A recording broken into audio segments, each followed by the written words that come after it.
Have you played Pokemon before but haven't played recently? Or have you just never played Pokemon before? Regardless of the fact, I'm here to show you guys today why you should start with Generation 9's Pokemon Scarlet and Violet. So let's get into the video. This is the Paldea region, and it's the setting for Pokemon's 9th generation of games, Pokemon Scarlet and Violet. And just like past games, this region is based on a real-world place. The Paldea region is based on the Iberian Peninsula, which is made up of Spain, Portugal, and Andorra. Now, this is the Paldea region from a map perspective. Here's the Paldea region from the in-game perspective. Alright, so if you guys watch my channel, you know I play a variety of games on my channel. But for the past month, since this game dropped on November 18th, I have been on this game heavy. As a lifelong Pokemon fan, it was so satisfying to see the game I wanted. I wanted this for a long time, bro. I remember being a kid playing Pokemon Silver, Pokemon Emerald, and just wanting it to, and even those games were amazing at the time, but I always wondered what it would be like. 3D, open world, you can go wherever you want to, do anything you wanted, and Pokemon were roaming just like it is in this game. It was amazing. I spent so much time on this game. And from talking to a lot of people, I realized, you know, some people stopped at Gen 2, some people stopped at Gen 3, some people stopped at Gen 4, Gen 5. Around any of those generations, a lot of people stopped and they said, you know, I saw this one, but I want to get back into Pokemon, but I don't know where to start. I know I probably missed a lot. And I want to play again. So that's why I'm making this video for you guys today. So before we get into the video, don't forget to drop a like and drop a sub if you're new to the channel, man. I really appreciate it. And let's get into the video. Alright, so this first part of the video is going to be for those who have played any Pokemon game at any point in time, whether it was Gen 1, Gen 2, Gen 3, Gen 4, or Gen 5, anything early, and you haven't played in a long time, what you've missed and everything like that, yada yada yada. So I will say, like me personally, I started with Gen 2.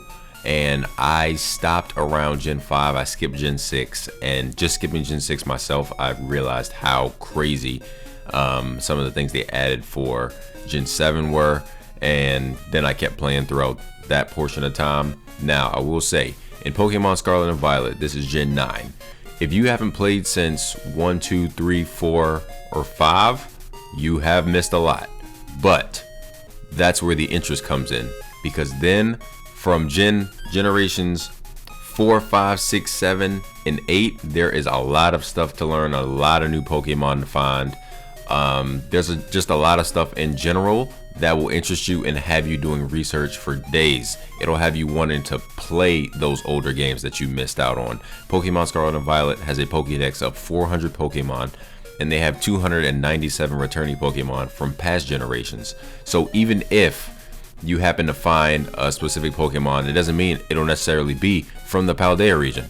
It could be a Pokemon from another region, and then you'll think, where is this Pokemon from? Like a Pokemon like Psyduck, for instance. Psyduck is a Generation 1 Pokemon, so you know it comes from the Kanto region. But if you were to stumble upon a Dino, which happens to be from Generation 5, you would, which is Unova, you'll be like, whoa, what is that? Then you'll head to my favorite website, which is Cerebi.com. You'll look up all the stats, you'll get into the stats, you'll look at the typing, you'll find every single thing that you ever wanted to know about that specific Pokemon.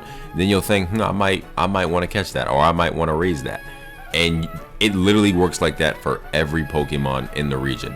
Just having that factor of where is this, where did this come from, is enough in itself to make you want to play this game.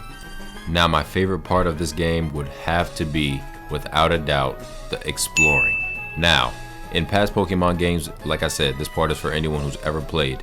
You remember walking through grass and waiting for Pokemon to spawn. You remember fishing, waiting for a Pokemon to catch the line, and then you'd have to pull them out. It is no longer like that. You literally can just walk around and explore wherever you go, and you will see Pokemon in their natural habitat, whether it's mountains, deserts, caves, in the grass as well. It's Pokemon everywhere. Just like in real life, if you were to walk to a tree and see a squirrel, it's just like that in Pokemon. It's Pokemon that live in trees, and the exploring is so amazing on this game. I can't tell you how many hours I spent not even paying attention to the main story or one of the other 2 stories that are in this game, because there's 3 different stories and you can follow them in any order that you want.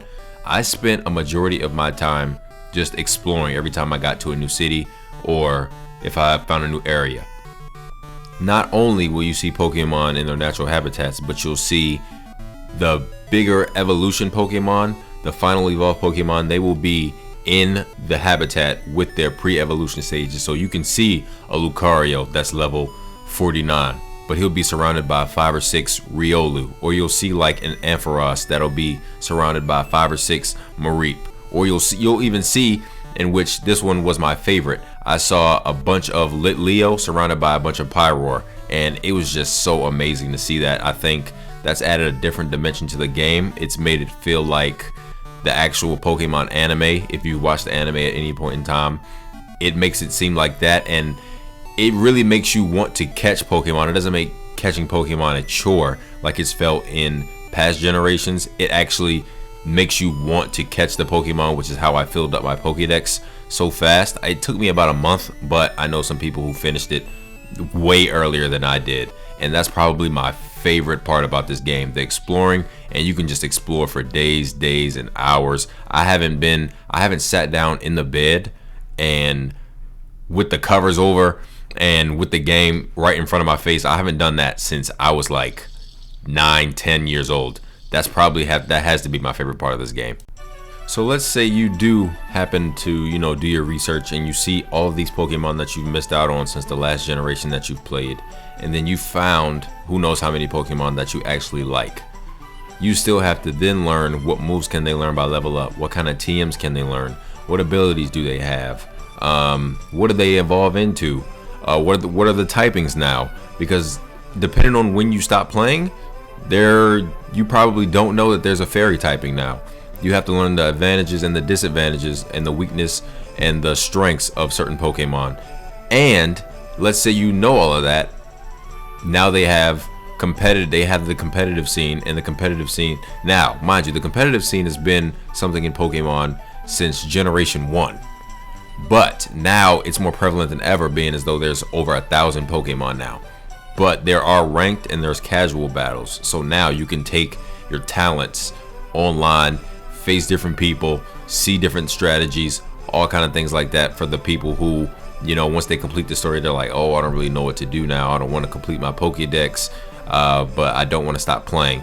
That's something you can strive towards, because actually battling someone else online or just battling your friends in general, it's an amazing feeling. And I'm not going to lie to you, this game, more than ever, Scarlet and Violet has made it more important for you to have friends who have the game or get to know people who play the game. Now, this portion is going to be for those who have never played Pokemon, whether you just couldn't get into it when you were younger and you've seen something where you're like, oh, that looks pretty cool, or you just don't really know much about Pokemon. You know, little things here and there, maybe like that fire types are weak against water types or something like that. If you're just super casual, here are the reasons why you should buy Pokemon Scarlet and Violet. The first point I just want to make is Pokemon's cool. Like, Pokemon is cool. You have Pokemon like Dragonite. You have Pokemon like Hydreigon. You have Pokemon like Zygarde. You have Pokemon like Lucario. You have Pokemon like Urshifu. You have Pokemon like Ampharos. You have Pokemon like Kingdra. You have Pokemon like Lycanroc. And honestly, I could keep going. There's so many cool Pokemon from every generation that you could keep going for days and days and days. Just as an FYI, my favorite Pokemon of all time is Dragonite, but that's a different story for another time. Alright, so if you're a casual player, that means most of the time you just want a game that you can pick up and you can grind for a few hours, put it back down later, come back and still have some fun.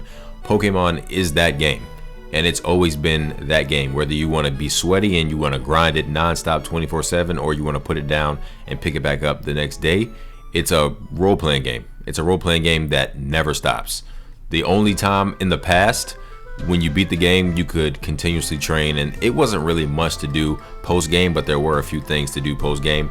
Now it's gotten to the point where you have a lot of people trying to complete their Pokédex. You have a lot of people who want to get into ring battles. That's why they have the casual mode for battling. They have casual battles for everyone who doesn't want to get into, the upper tier of things, as far as held items and everything like that. But this is that game that you can pick up and play and just have fun anytime you want. And if you don't know much about Pokemon, as soon as you start playing, it's gonna pique your interest on, wait, hold on, I have no idea what that is, let me look it up.